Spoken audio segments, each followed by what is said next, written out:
Welcome to the Sunday Politics here in the West. If you're thinking of buying a home, it's going to cost you a fortune, and that's if you can get a mortgage in the first place. Today we're asking if we need to be building more and bigger houses to cope with a growing population. We talked to one councillor who says we must build in order to protect our children's future. Well, talking of houses, welcome to my humble abode, and let me introduce our tenants this Sunday. They're both grammar school boys. Lawrence Robertson is the son of a colliery electrician. He's now the Conservative MP for Tewkesbury, a seat which is as safe as, well, houses. Donald Michael Ellison Foster, we're allowed to call him Don, used to be on shaky ground in Bath, but at the last election he doubled his Lib Dem majority. Now, on most issues, from hunting to Europe, they are miles apart, but fate has put them in the same tent and they're in government together. You're like brothers, really, aren't you? Big debate I want to... Squabbling at times. A lot of squabbling. Big debate I want to talk to you about, first of all, this week. The proposed cap of £26,000 on benefits. Don Foster, do you think that's a good idea? I think it is a good idea. I think the public at large accept that it can't be right for somebody on benefits to be getting substantially more than somebody and a family that goes out to work. The problem we've got is how do we get from where we are now to the imposition of the benefit cap? There will be a number of problems that have to be addressed. So Lord Ashdown is wrong when he says it shouldn't be imposed? Yeah, I think he is wrong. I've said so publicly. The issue for me is the transition arrangements, and I think what we've not had enough from the government is what precisely they're planning to do to resolve some of the undoubted difficulties that will affect individual families. There does seem to be pretty large public support for this.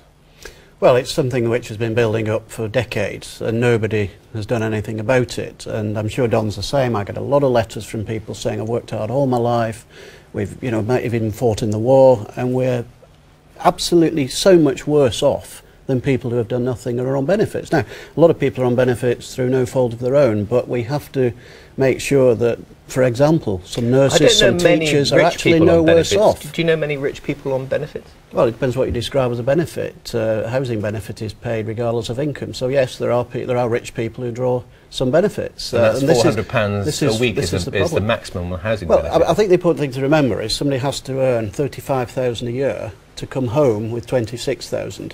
Now, there are many teachers, there are many nurses who don't earn that amount of money. Okay. And this is what the debate's about. Right, thank you. First, let's cut through the estate agent's waffle. If you want to buy a new home, it's going to cost you a bomb, and that's if you can get a mortgage in the first place.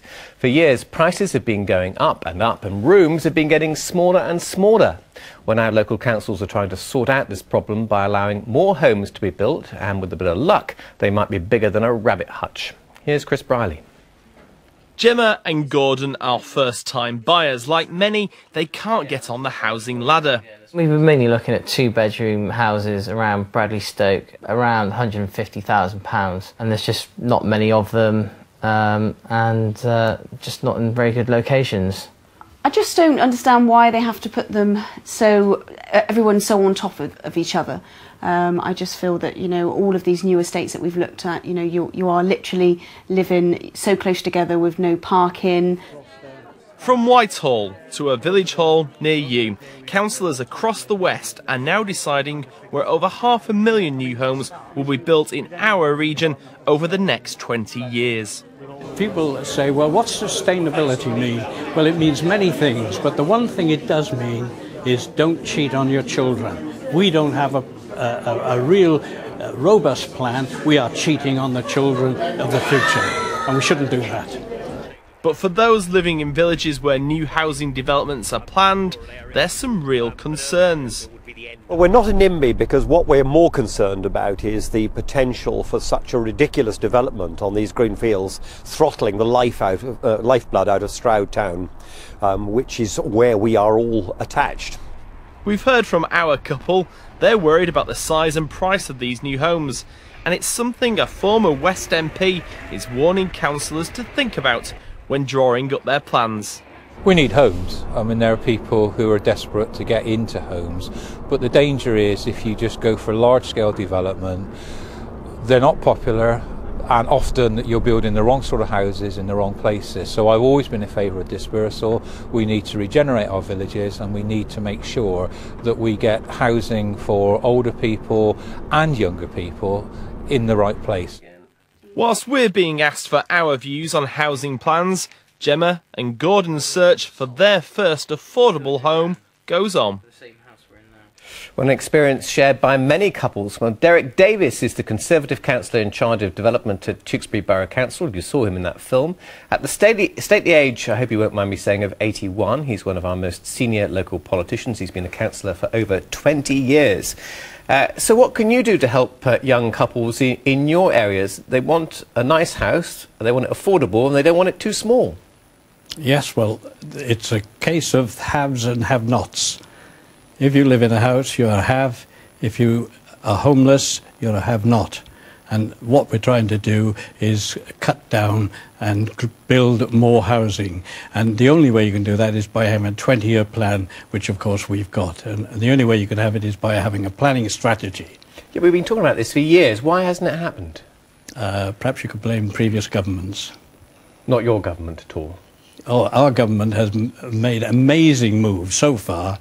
First of all, they've taken something like 1,000 pages of planning guidelines and scrapped them and replaced them with about 50 guidelines. And these guidelines are to give planning permission.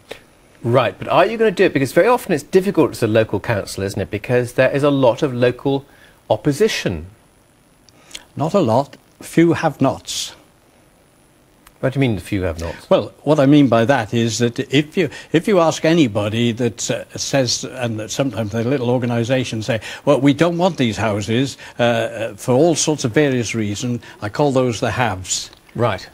The weaker minority, and they are a minority, but nevertheless they're homeless or they're without a satisfactory home. They haven't got a voice. I get it. OK, well, let's bring in the MPs here. I mean, you're from the same patch. How many homes do you think are needed in your area? Well, it's difficult to put a figure on for the next 20 years. And I used to work with homeless people, actually, before I was elected to Parliament. And it isn't always about whether we've enough houses. It's about finances. It's about the economy as well. What happened, of course, up to the credit crunch was building societies and banks lent far, far, far too much money, 125% of the value of the house quite often. Now, that had the effect of pushing up the price of property to an unsustainable level.